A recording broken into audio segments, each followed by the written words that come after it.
Hi everyone, welcome to episode 2 of Honestly I Think, Kelsey's podcast. And today we have with us Pete Deemer and Randhula De Silva. Pete, Randhula, why don't you guys introduce yourselves? Cool. Let me do that. Hi, everybody. Yeah, it's a great pleasure and honor to be here. Randhula De Silva, founder CEO of Good Life X. It's a company that is trying to scale the good and do a lot of other things in the process. Apart from being that, I work on a bunch of other things like art and culture, and really digging deeper into human life and consciousness. So that's my passion. That's me. Sure, and I'm Pete Deemer. I'm the CEO of GoodAgile, and I'm an advisor to Kelsey. My background is in tech startups and the sort of the tech world. I was founder of GameSpot and head of product development at Yahoo, and was a senior person at CNET. And I got involved early on with the Agile movement. I wrote the Scrum Primer, and I've spent the last 15 years teaching Agile development and coaching Agile teams, mostly in Asia. I'm based in Colombo, Sri Lanka, and I work throughout South Asia and Southeast Asia. Perfect. And so one thing that I just noticed from both you guys is both of you have had like very varied careers so far. So there's been that constant theme of reinvention. I think it's very relevant in this day and age because um, people now would have like several careers within a lifetime, I would say. How do you guys look at that changing face of what our careers are looking like these days? Go ahead, Pete. Sure. Well, I think our sort of notion of a career as this one single continuous thing that lasts for some number of decades and produces a steady progression, that concept has been, I think, pretty steadily eroded over the last couple of decades. And I think it's a combination of kind of change in sort of economic circumstances and also just opportunities created by technology and by globalization. And I feel like we're at the point now where I think for anybody in the knowledge business in any form, a career is probably going to be a whole series of different roles, different domains, different pursuits, and it's going to be a function of one's the skills you build. That's going to open new horizons, and also just circumstance. Unexpected things happen, and people are forced to pivot. And in a funny way, it's like every single one of it, like the global economy is turning every single one of us into our own startup of one. And like any startup, it's one is constantly skating on the edge of both opportunity and catastrophe. And so one's ability to kind of to nimbly pivot and kind of find those opportunities and seize them, and also kind of stay one step ahead of the competition and so forth. I guess that's kind of how I see careers now. Yeah, the startup of one thing is quite interesting because I think that whole solopreneurship movement is gaining a lot of steam these days. And the other thing is the whole creator economy uh, subculture, I would say, which is like really great to see. I mean, you have people who like say a YouTuber who like 10-15 years ago we would have thought that you could build like a massive business just out by making random videos on the internet. But today you have somebody like Mr. Beast or MKBHD who's like doing so many things on the side. And I think it's quite interesting. Randhula, you've probably got a lot of perspective on this. You produced a movie and a whole bunch of other things. So anything to add? Yeah, I think totally in sync with what Pete mentioned, but also wanted to add, especially in South Asian cultures, added to the element of all of that is also cultural pressure. and societal pressure. Not just in remaining in one career, but also to an extent of what kind of career do you choose for yourself, or what kind of speciality do you get into in life. And that phenomena was, I think, present and evident till very recently. And I think what disrupted that and opened up the potential for anybody to really pursue what they want to pursue, or even try things out in life, is a lot to do with information flowing through. Thanks to the digital world, not just tools and services being accessible for anybody to really come to par with being a global talent, or changing who you are or changing your skill set pretty fast, but also to understand how the world was changing, understand that this is okay, more than anything. And it's funny that we have a culture where we constantly seek for permission. So I think people got empowered to give themselves permission to reinvent themselves, and I see that quite a bit in my generation, and even more so in the next generation. And I'm solely speaking from a South Asian perspective, but I think that really has a strong role to play. Yeah, I mean, I think it's kind of crazy that you expect, or at least we used to expect kids to choose a vocation when they're like 18, 19, and then stick with that for like the next 30 years. You look back on that whole thing and it sounds very absurd when you think about it. Because at 18, you are making decisions with like very limited information, and expecting someone to stick with that for a long time is kind of super crazy. Absolutely. Yeah, and that brings me to my next thing. Dealing with all this reinvention, there's been a lot of research into this whole aspect of neuroplasticity and the ability of our brains to just continuously adapt. How do you guys look at that? Do you think it's a skill? Do you think it's an important skill to develop, especially in a world that like we live in now, or is it just a passing fad? Pete, you've done like a lot of research into the neuroscience aspect of this. Randhula, perhaps you as well. Um, what are your thoughts on that? Sure. Well, actually, it's funny. This is maybe a good sort of example of what you're talking about. So, just in the last 3 years, I did a master's in psychology and neuroscience, and we spent a lot of time learning about the kind of the neurobiological concept of neuroplasticity. I think what we're talking about here, though, is this kind of a sort of fuzzier concept of just the ability to learn, to grow, to develop new skills. And I think, so much of that is driven, in my opinion, by just curiosity about the world. And I feel like, there are so many things in the world that are so interesting, and so many things one can pursue. And looking back at my career, so my undergrad degree was in history and literature, which, I had no purpose, no plan for it. It was just what interested me at the time. And coming out of college, unfortunately, because I didn't have a kind of a pre-professional kind of trajectory mapped out, I was a little bit at, loose ends. And I took the one job I could get, which was working at a magazine in San Francisco. And it was funny at the time. I felt like I was in kind of Siberia, because this was the early 90s and nothing was happening. And Did you end up working in like a dark room? Because it was a print magazine, right? I'm guessing. it was a computer magazine. It was PC World. And at the time, I thought like I was, totally off track in my career. But as it happened, I was getting to San Francisco in 1993 at the moment of birth of the entire web, thing. And, in the first month I was at this job, somebody came by my desk and said, "Hey, you should check this out.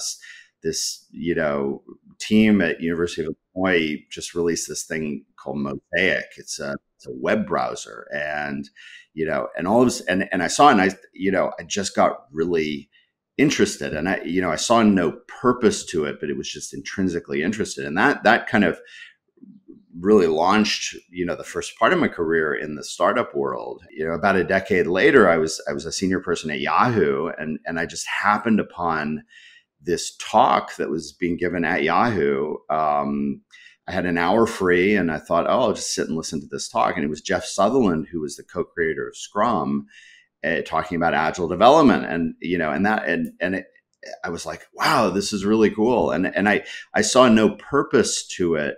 It didn't somehow fit into a life plan or a career strategy. It was just interesting. And I feel like that's,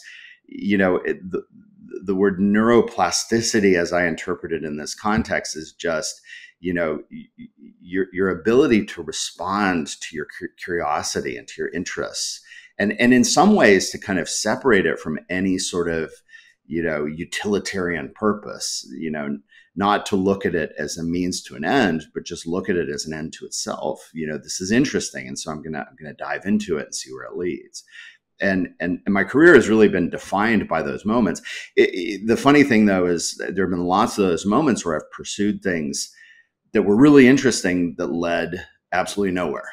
And, so it's like part of it is also being forgiving of oneself when you go down a path and it doesn't lead anywhere. And saying, that's okay. That's the cost of being a curious person, is that sometimes those things, lead to a cul-de-sac or they lead somewhere, but at a certain point, you're just like, I'm not interested enough to keep going down this path. So I'm just going to back up and go in another direction. Oh my God, that's so interesting. Like, I remember as a kid buying PC, the magazine, PC World, right? Yeah, PC World magazines off the bookshelf. PC World, yeah. At the local bookstore. Yeah, that's insane. You realize this makes you the OG tech reviewer, right? You're like the precursor to like everybody else now. So I think I wanted to add to the one point Pete ended up with, to say some of those paths didn't lead anywhere, and you kind of took a few steps back. But every choice we make, whatever we pursue in terms of new topics or areas of interest or work that we take on as learning or experience itself, it makes us who we are today. It makes the complete person, human we are today. We might not be particularly rooted very directly and on a straight line and on a thick line to whatever those learnings were, but there's so many dotted lines that's very difficult to perhaps see on the surface. But I'm sure Pete would agree that all those things really have a deep impact on the choices that we make today and the choices that we'll make in future, and how we show up in the world every day. So I think that's something really important and I've experienced.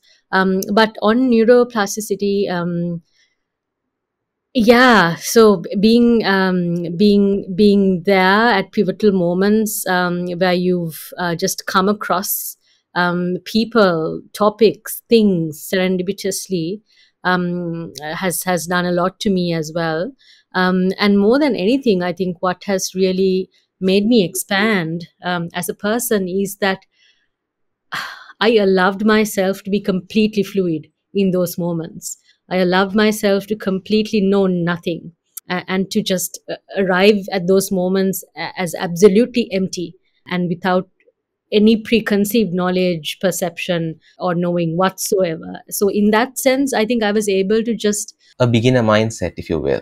Exactly. And being open to really allowing those experiences and learnings to reshape you. And that's not fun. It's not fun because you're questioning yourself again and again. And Mangala knows this very well. There's multiple existential crises you will face, right? When you immerse yourself in learning so much, it's what really makes you open to molding yourself and forming yourself and stretching your brain, if you must, to allow yourself to, be the next version that you want to be.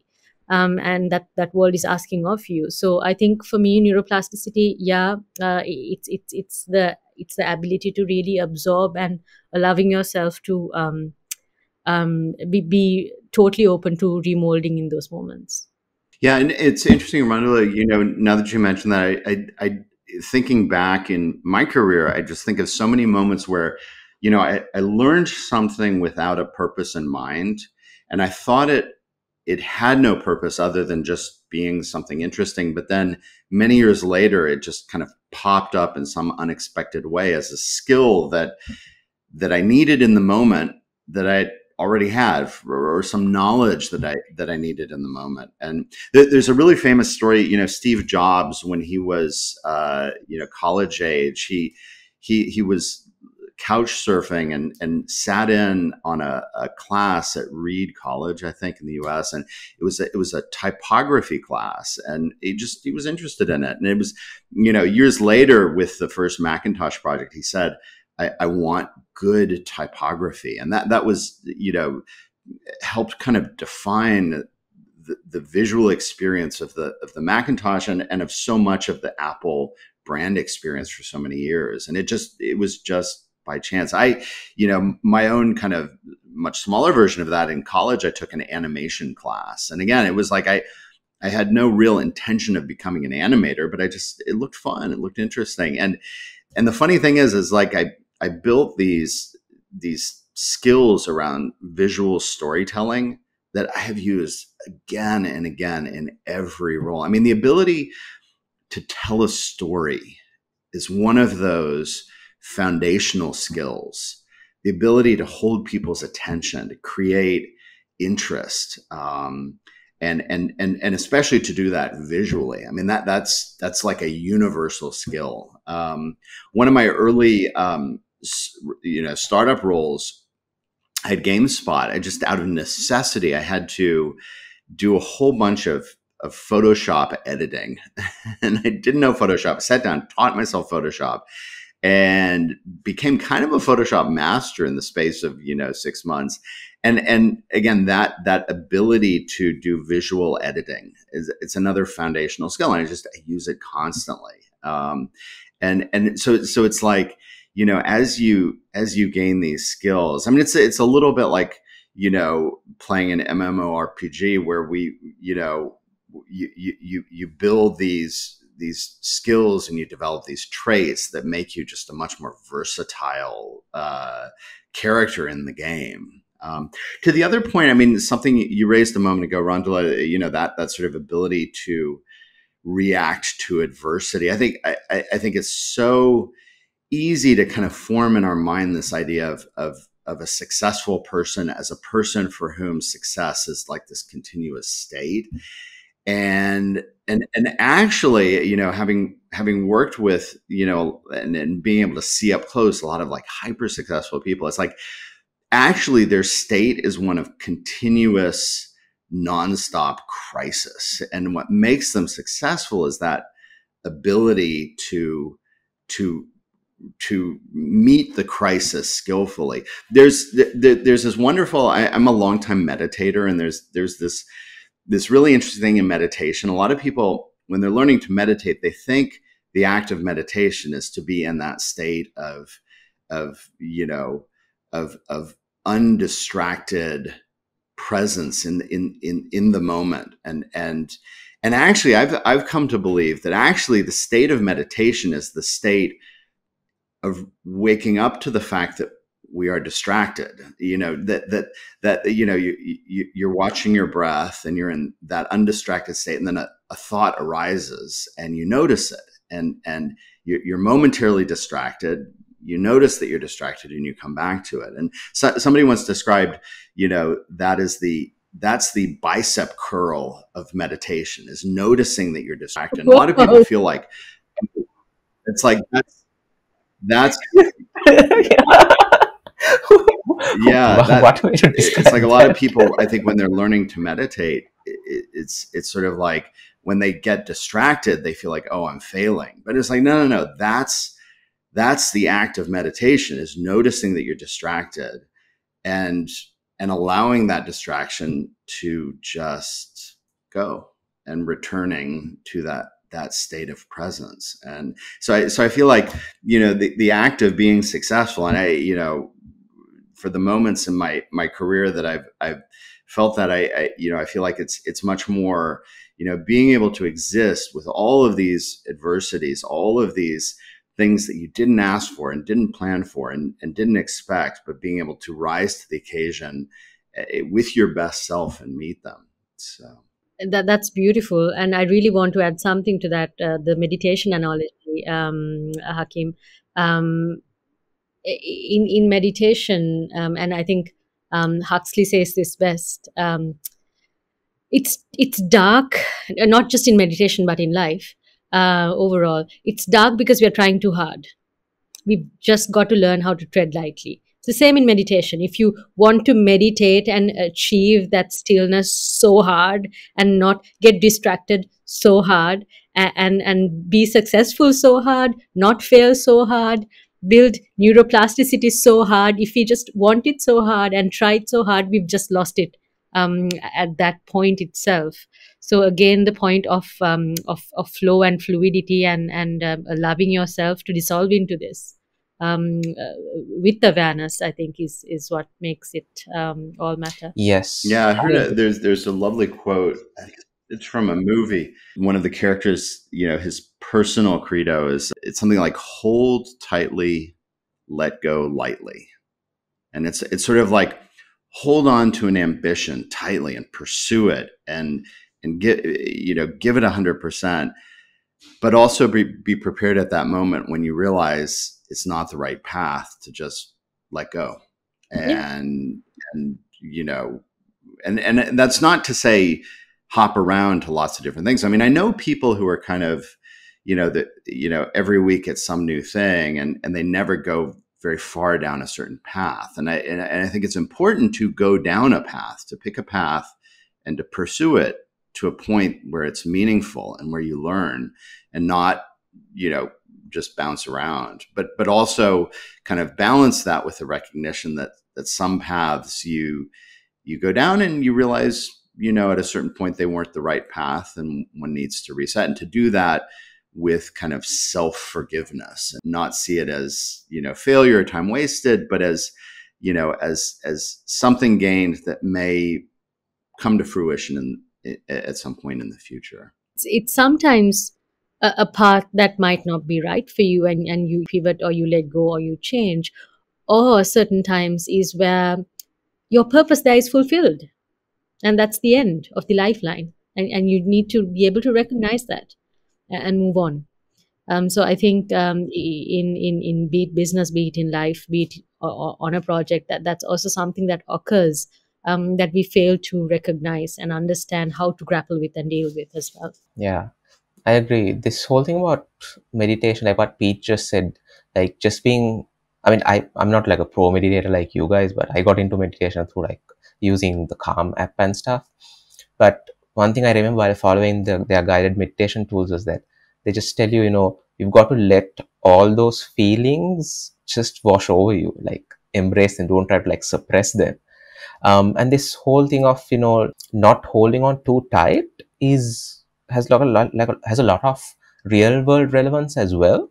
Because I remember when I was learning, I mean, I picked up tennis and golf quite late in life.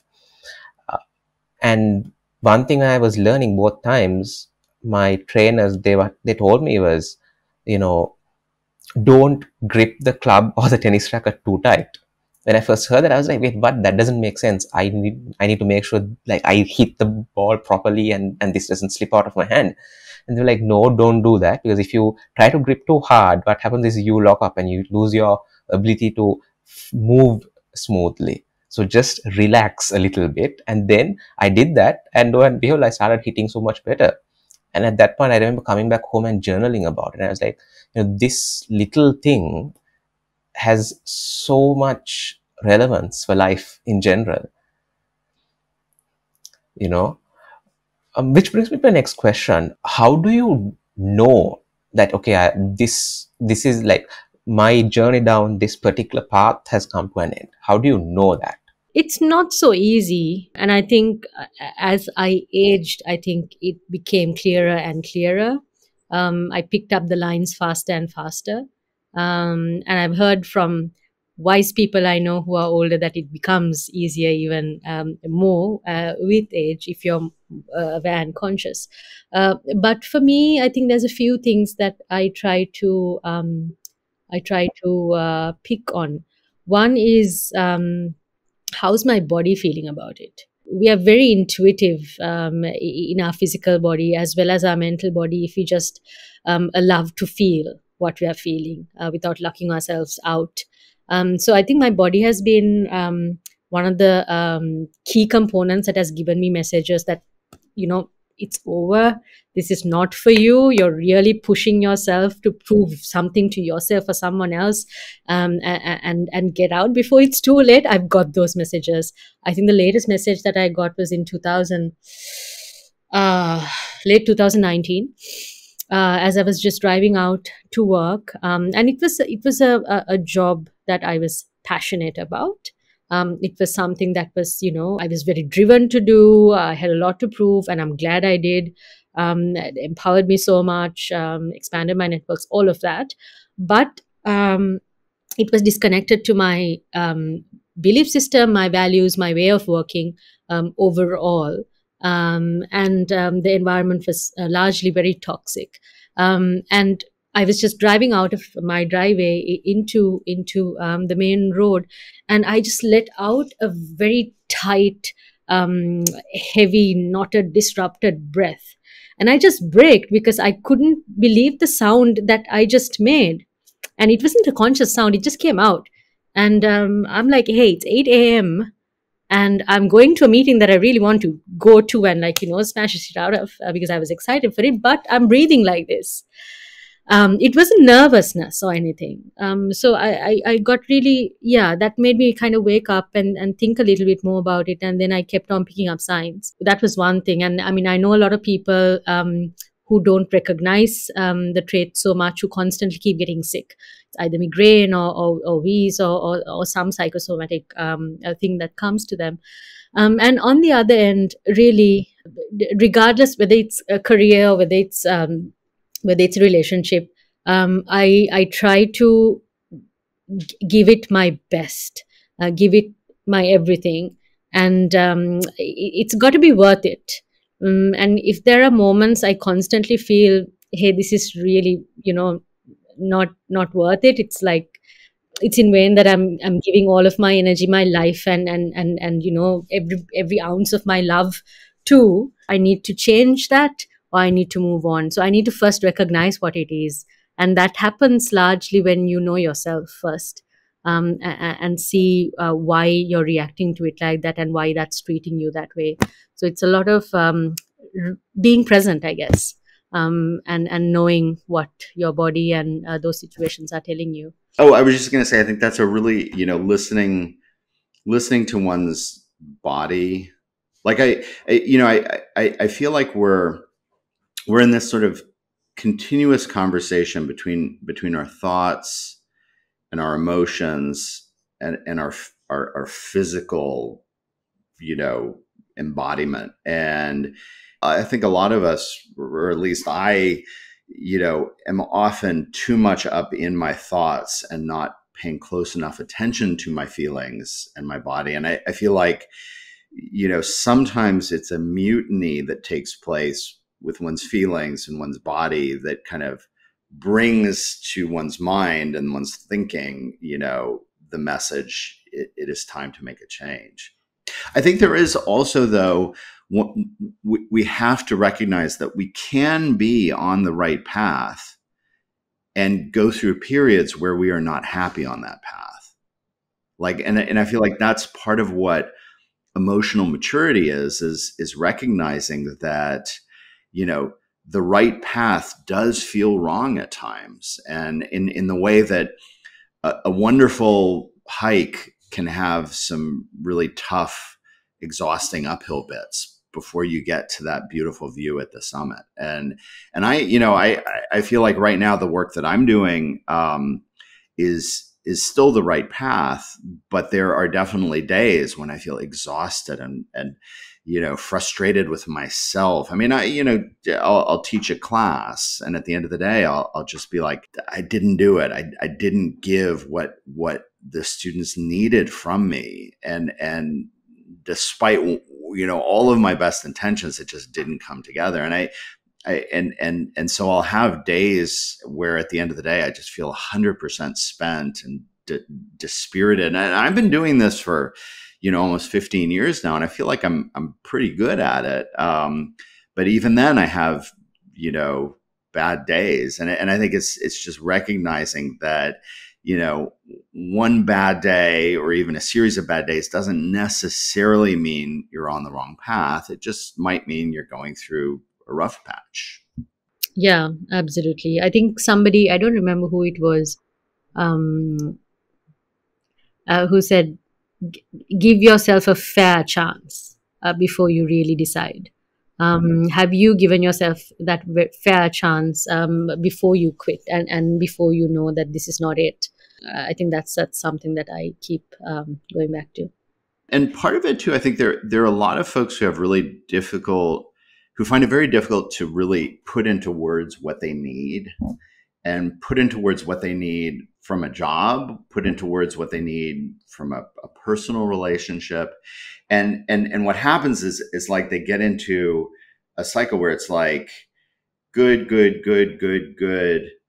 I quit, and it's sort of like, they're so focused on creating this appearance to the world and to themselves that everything's okay, while things are building up, and their only ability to kind of respond to what's built up is to kind of quit the job, for example. And that's something that I myself have definitely been guilty of earlier in my career. And I think it's important in paying attention to oneself to also be really mindful of, what are the things that I need to say, to my boss, and to say it in a way that's skillful, and not say it in a way of like blurting out a whole bunch of toxic stuff, but say it in a way that's actually going to strengthen that relationship. And this is true in personal relationships as well.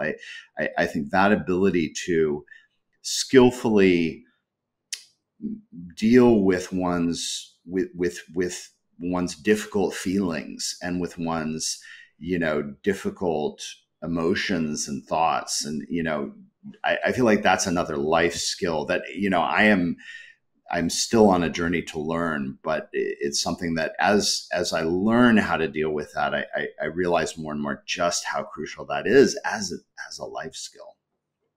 And if I can add something to this, guys, I think when Pete was talking, it occurred to me also oftentimes, I have done it myself, and I oftentimes see my peers and friends doing it, because we are detached and unaware of what we are feeling about, what we are feeling, and what we're feeling about, where we are getting those feelings from and why, we react to the wrong things. Our outlet is not the input, like not the source itself. So, for example, what's causing us a lot of uncertainty or unsatisfaction, and what we want to truly change is our personal relationship with somebody, or with our parents, or the house that we live in. But we react on our career, or it's the other way around. It's a career that we need to change, but we get divorced. We see this a lot.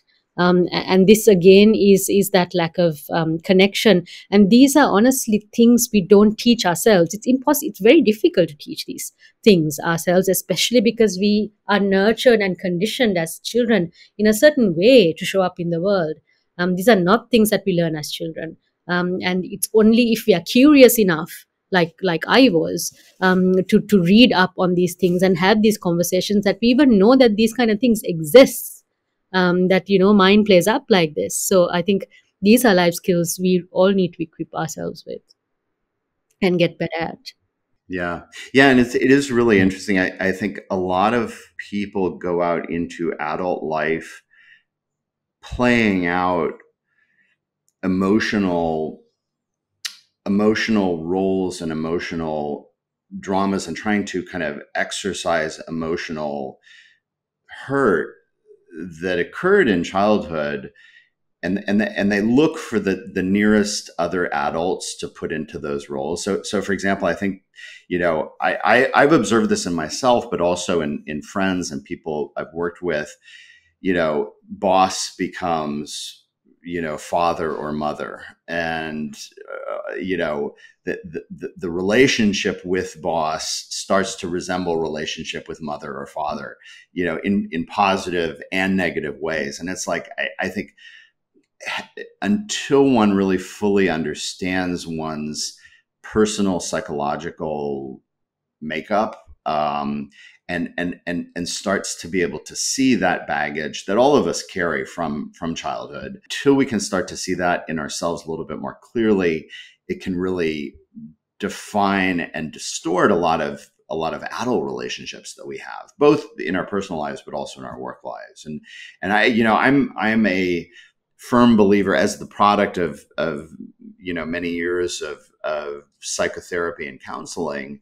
I'm a firm believer in the benefit of that in how I appear in the world, and also, I regret not starting it much sooner, because I think there's a lot of drama that's played out in, for example, my working relationships, that could have actually been avoided had I understood where it was actually rooted. So I'm actually a big advocate. When I coach people, when I do professional coaching, one of the things I often encourage my clients, if they haven't done any kind of, personal counseling or psychotherapy. And I think there's a lot of stigma around this. People feel like, if I talk to a therapist, there's something wrong with me. But I actually believe, I think that when you make the decision to talk to a therapist, that's a sign that something is actually right with you, and that you're putting yourself on a path to becoming, I think, a person who appears in the world in a healthier way. So this aspect of curiosity, this ability to be curious about your own self and to be curious about the world at large, do you think that's something that can be learned, or do you think it's just something you happen to be born with? Because it's a terribly important thing to have, terribly important personality trait to have, I think. I think some people are blessed to be born that way. But I don't think it's something that is not learnable. If you want to, you can teach yourself. What I think in terms of curiosity. I know people who've idealized people, or certain type of careers which kind of made them have to be curious about certain things, and they end up being only curious about those things. For an example, there's this team member that I recruited long ago, who came from a strategy consulting background, but a strategy consultancy that was based in the United States. And she's a Sri Lankan woman. So she was deeply curious and knew A to Z about the United States politics, economics, trade, everything, and knew zero about Sri Lanka, and was not interested about Sri Lanka, even though her work afterwards turned into be very much ingrained to the Sri Lankan economy and the financial ecosystem. So, but she remained curious only about America. So I think that was her curiosity, trained in a very specific way by the previous employer, in a very skillful way. So I think that it's possible if you want to. Yeah, short answer. In psychology, there's this concept of the big five personality traits, and it goes by the acronym OCEAN, OCEAN. And the O in OCEAN is openness. And it's, people show up on a scale, from low to high on each of these five traits. And the openness trait is, it's all about, curiosity, openness to change, adventurousness. And so I feel like, there are people who are further up on that scale in terms of openness, and they tend to be more available to new things. I think curiosity it's a natural human trait. All of us have it. I think it's just a question of how how close to the surface it comes, and how much is it a presence in one's everyday life. Can someone, who's not curious, kind of will themselves into curiosity? I imagine yes. I mean, if you force yourself to be exposed to more different things, you could do that. But I don't know that someone who's not curious would actually seek to be. I mean, I feel like curiosity is it is its own end into itself, and I don't know that someone who's uncurious would wake up one day and say, I want to be more curious, and hence I'm going to work on curiosity. I think maybe on some level our natural curiosity is just part of our personality makeup, and more people are more curious about more things, or some people are more curious about some things. I don't know that it's learnable necessarily. I don't know. I guess I'd have to think about it. Okay, do you think passion is a product of curiosity, or is it something else? That's a hard one. I guess, yeah. I guess I guess it sort of comes down to what one means by passion. I mean, I feel like passion isn't, it's like curiosity. I mean, when one is passionate about something, I think that is, it relates to a depth of one's emotional connection to something, and curiosity is related to that. If you're passionate about something, you tend to be very, very curious about it, and vice versa. I don't know.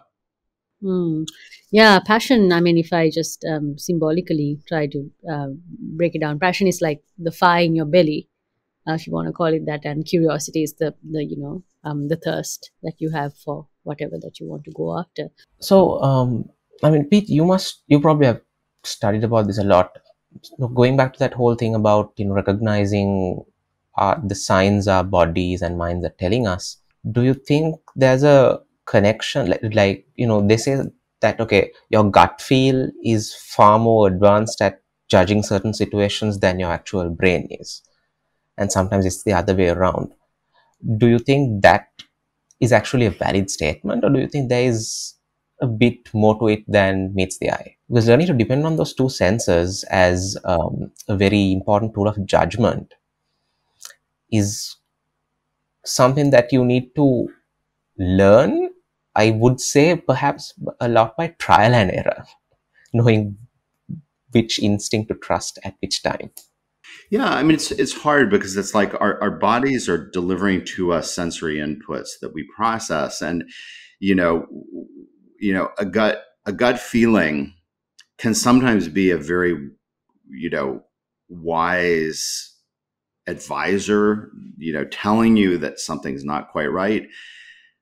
But it can also, deceive you, and there are plenty of situations where we feel discomfort or fear, but that signal is something we have to consciously override. I mean, for example, if you're going into a difficult conversation with a colleague, your physical, sensory experience is one of, there's danger here.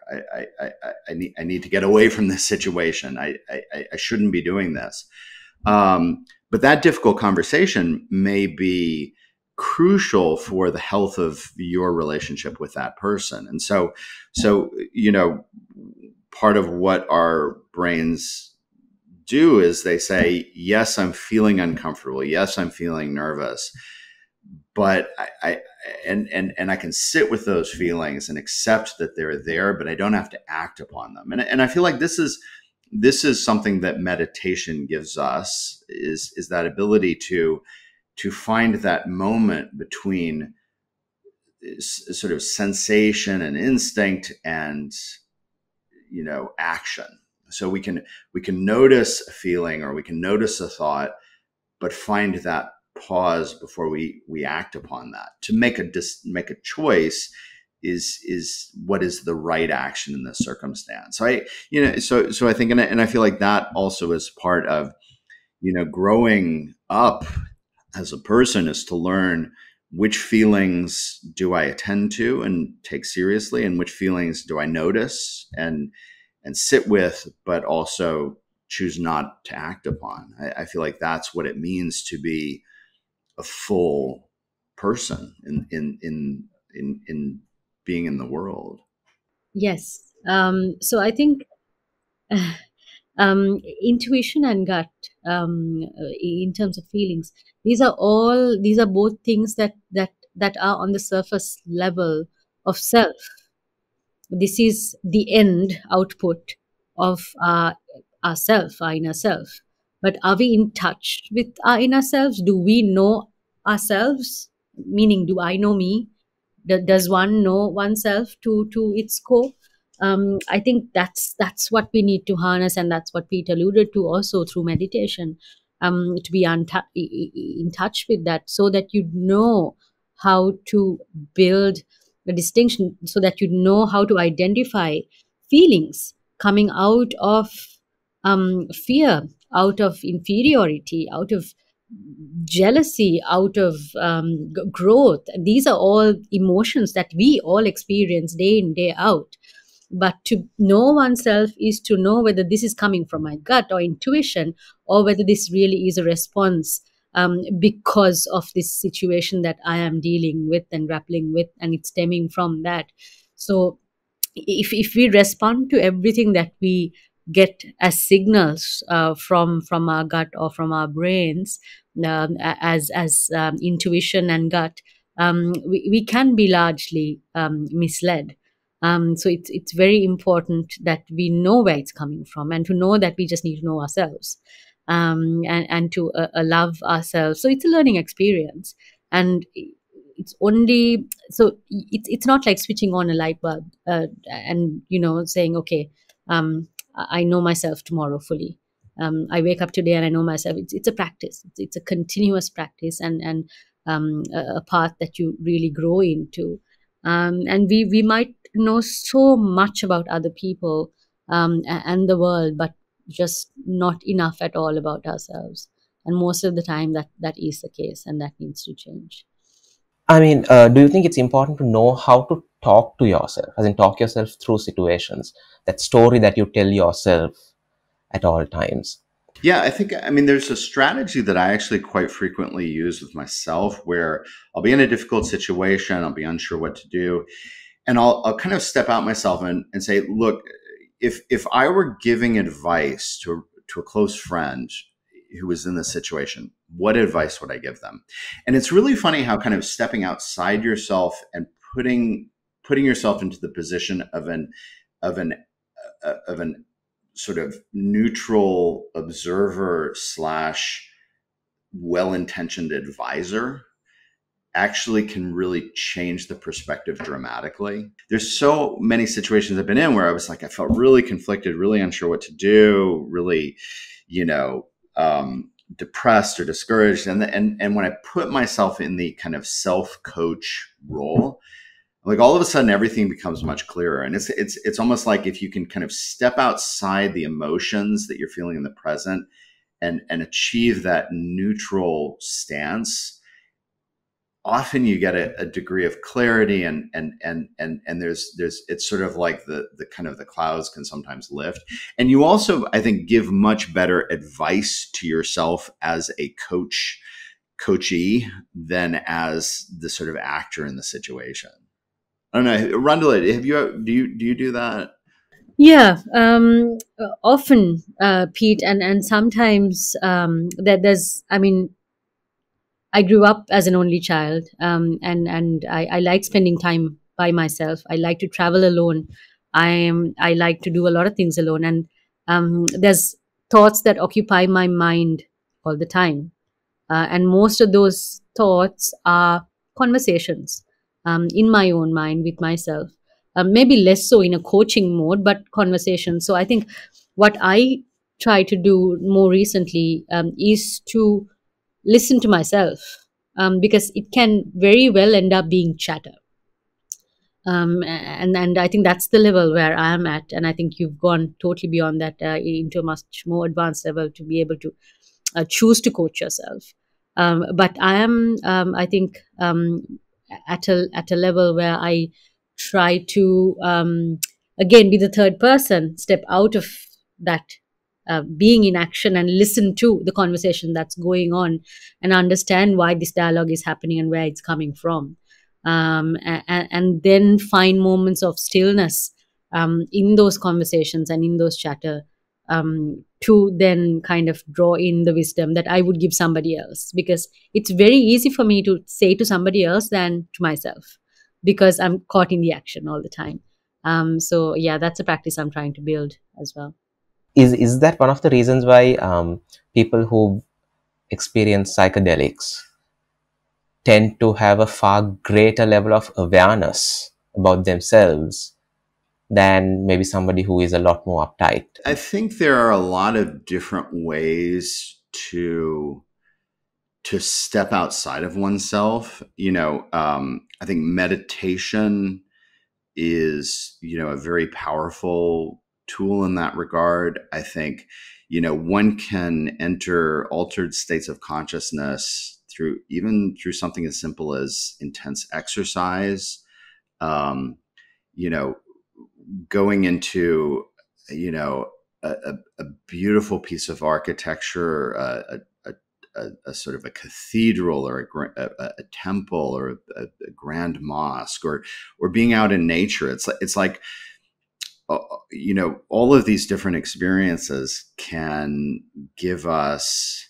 It's like they can put us in this altered state, this non-ordinary state of consciousness that allows us, when we return to our ordinary state, we return slightly different, and with a slightly larger perspective on everything. So I feel like there are a lot of different ways to alter one's consciousness temporarily in a way that returns you with new perspective. And I think everybody should have some of that in their life, whatever form it takes.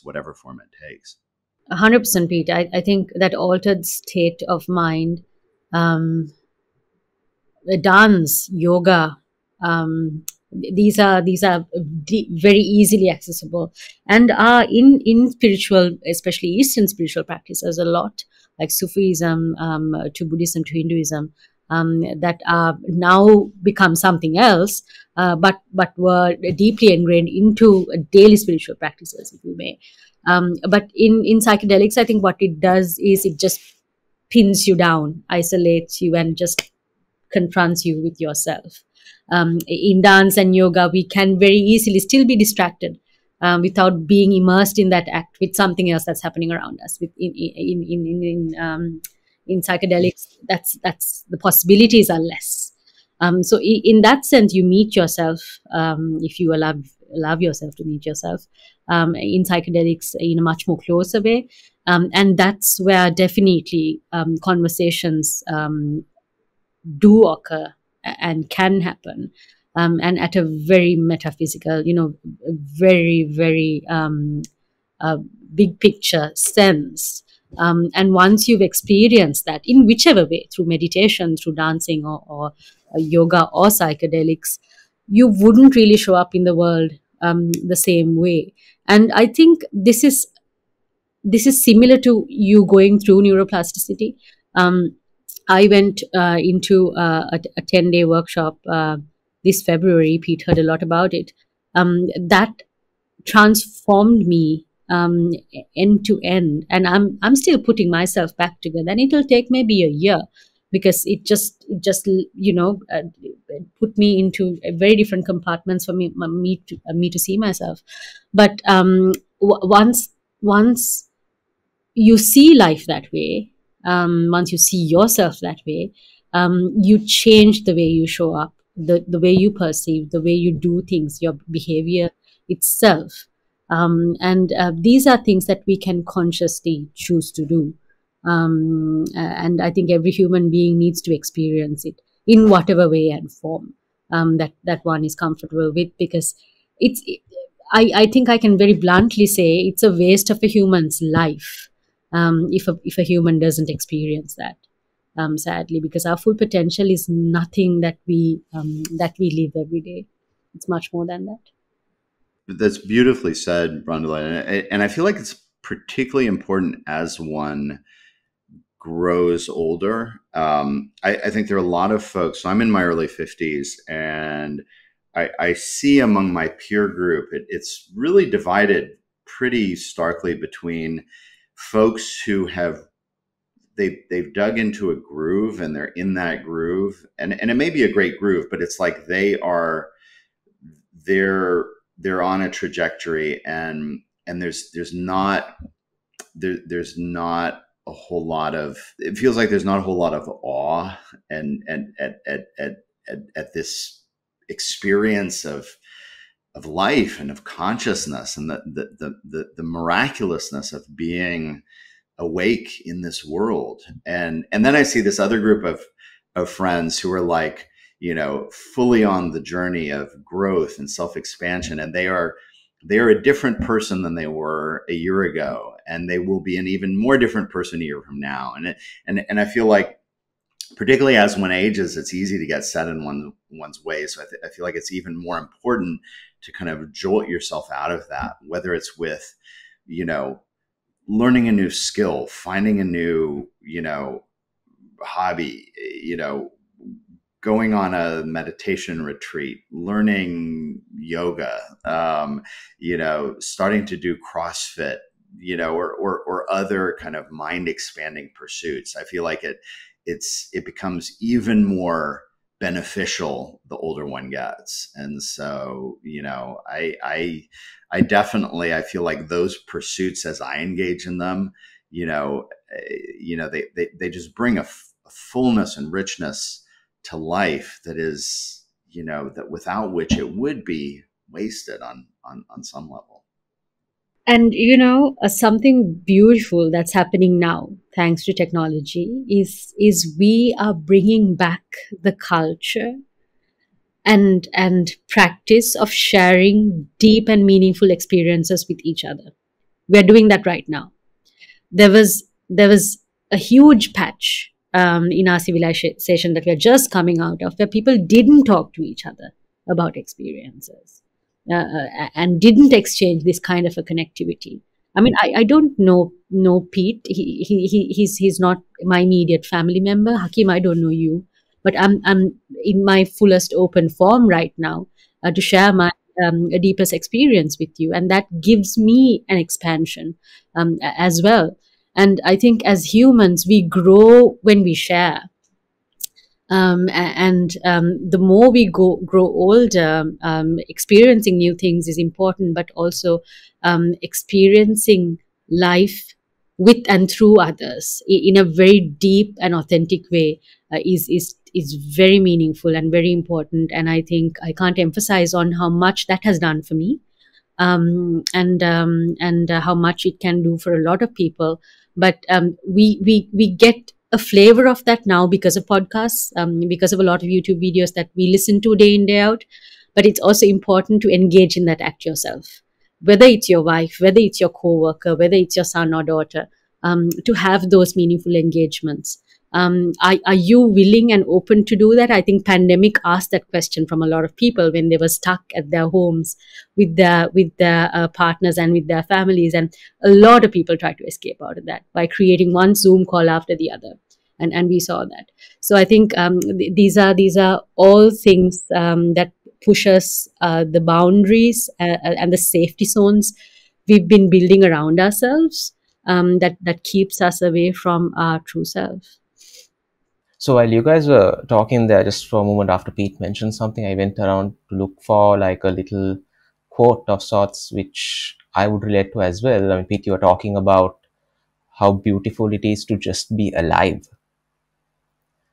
Yeah. And so Richard Dawkins gave this little speech about how just being alive means we are the lucky ones. And let me see if I can just share my screen and just read it out loud for everybody listening in as well. So it's called We Are Going to Die, right? We are going to die, and that makes us the lucky ones. Most people are never going to die because they are never going to be born. The potential people who could have been here in my place, but who will in fact never see the light of day, outnumber the sand grains of the Sahara. Certainly those unborn ghosts include greater poets than Keats, scientists greater than Newton. We know this because the set of possible people allowed by our DNA so massively outnumbers the set of actual people. In the teeth of these stupefying odds, it is you and I, in our ordinariness, that are here. And that makes us the lucky ones. So I think it's very... It's a lovely how do I quote. put it? Yeah, it's beautiful. Maybe a nice quote to end Yes, upon. exactly. And on that note, we'll bring this episode of the podcast to an end. So thank you, Randhula. Thank you, Pete. Thank you so much for taking the time out of your day. You've made a lot. You've done a lot to be able to accommodate me into your schedule. So thank you so much for that.